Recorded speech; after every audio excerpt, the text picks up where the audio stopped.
Are your math centers feeling a little chaotic? You're not alone. Many teachers struggle with keeping students engaged, on task, and actually learning during center time. But what if I told you there's a simple system that could change all of that? Math Daily 3 is a structured, student-centered approach that helps math centers run smoothly. By the end of this video, you'll know exactly how to set up and manage Math Daily 3 so that your math block runs like a well-oiled machine.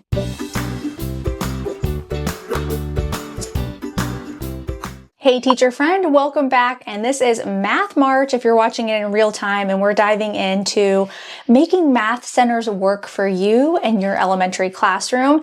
And I've compiled some of my best tips as somebody that's been doing this for a long time, and I've done a lot of whole group, a lot of math centers, and so I wanted to combine everything that I think you need to know to do it well, especially this time of year when you might be feeling a little bit in a panic or struggling to get kids engaged. All right, so if you haven't been watching Math March, go back and watch all the other videos I've done this month. But to briefly recap, what is Math Daily 3 in case you clicked on this video and you saw math centers? Math Daily 3 is just another way to do math centers. So there's 3 components.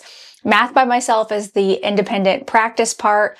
Math with someone is a partner game. I do this one occasionally. I talk about it in the other videos. Mostly my students do Math iPad, which has games that are linked to the whole group lesson that they had before, or the math station lesson they had before.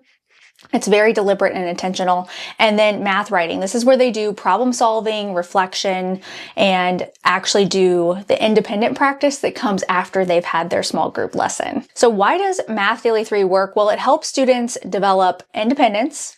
It helps build number sense and reduces overwhelm when they're learning. So we know that kids, as they age in elementary school, are less likely to raise their hand and participate in a whole group lesson because of feeling like they're going to be wrong or they're embarrassed and they don't want to share. Okay, so how do we set up those math centers though? We have to find a way to organize the materials. This is often what throws people off. They think it's going to be a ton of extra work. So I like to have everything organized in bins, and the kids have folders and digital tools like their iPad. So that being said, they always have their math journal. They have tools like calculators and their math textbook and their math folder so that they can put their supplies in there. And then digitally on the iPad, they will submit their assignments to me by simply taking a picture and uploading it. This is the best way that I can check their work. And then I know if I need to reteach something and pull another group either later that day or during group time or even the next morning while people are doing morning work. Some tips for grouping your students strategically. I really do like to group students based on an assessment that they've recently had. So they're fluid, and at the end of a unit, you could change up your groups. And oftentimes you will have kids that move up or down depending on what's being taught, and just know that you have full autonomy over that. It could be a skill that you want to teach at the time. It could be ability grouped. Let me know in the comments below what's your favorite way to group students. Another key to math centers flowing smoothly is having transitions that have been practiced time and time again, so they have to be smooth. I use the Math Daily 3 chart for the smartboard, and I've shown this a lot in my classroom and how it works, and the kids use it just like they do for Daily 5 literacy centers, but they have 3 choices and they know when it's time to move because I'll tell them to rotate, or I play the Harry Potter theme song and they know it's time for their group to be over and go to the next station. I also use a Math Daily 3 anchor chart every single day.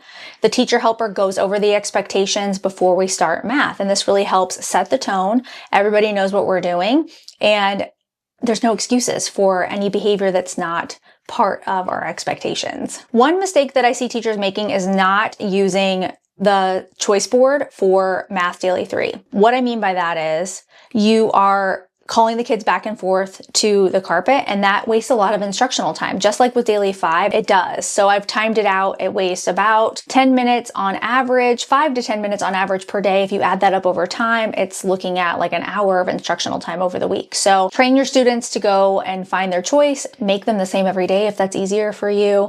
And that way they just know, okay, every 3rd rotation, I have math with teacher. I know where I'm going. It's also important to keep your students on task and accountable. And so the ways that I do that are going over the expectations, following through when they're not meeting those expectations, and having them turn in their math work digitally so that I can check that, and then they know I can't just goof off during math by myself. I have to get my work done. You might have students that need a checklist by them too. It just depends on their individual needs. So you could have the 3 things that they need to get done and have it laminated and check it off every single day with them so that they know there's accountability and they need a visual reminder. Some management tips, like I mentioned, would be checking in for accountability. Students are going to need that. Some will just do it autonomously and others will need you to remind them, and that's okay. That's what our job is as a teacher. I always prep activities ahead of time, relating them to the whole group lesson and making sure they're high engagement. So it's not just busy work. That's where some people think math centers or daily 5 centers are busy work, but they're not when they're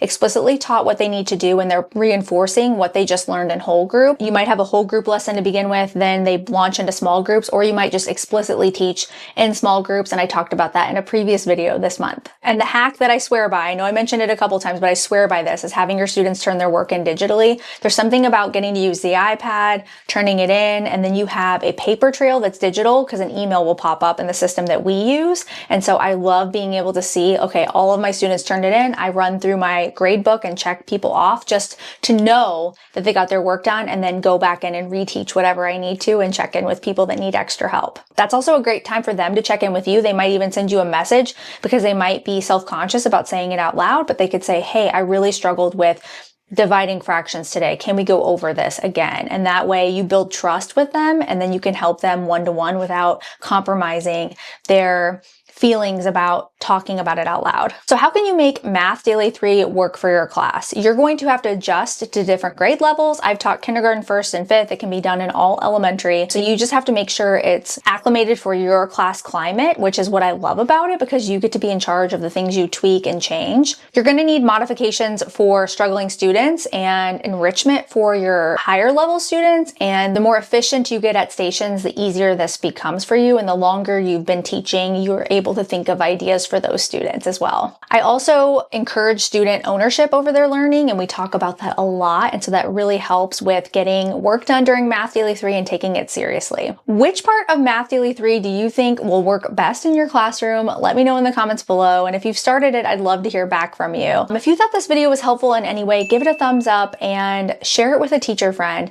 And remember, any resource that I've created for my own classroom and I share here on YouTube, it's always going to be linked in the description box below. There's a Math Daily 3 starter kit that will give you all of the things I talked about, and it will help you get started in an efficient way. I do always recommend getting the Daily 5 book because Math Daily 3 is set up inside of one of the chapters, and you can learn how to do it that way, or you can go ahead and binge all of my videos here on YouTube. Thanks so much for watching, and I'll see you next week.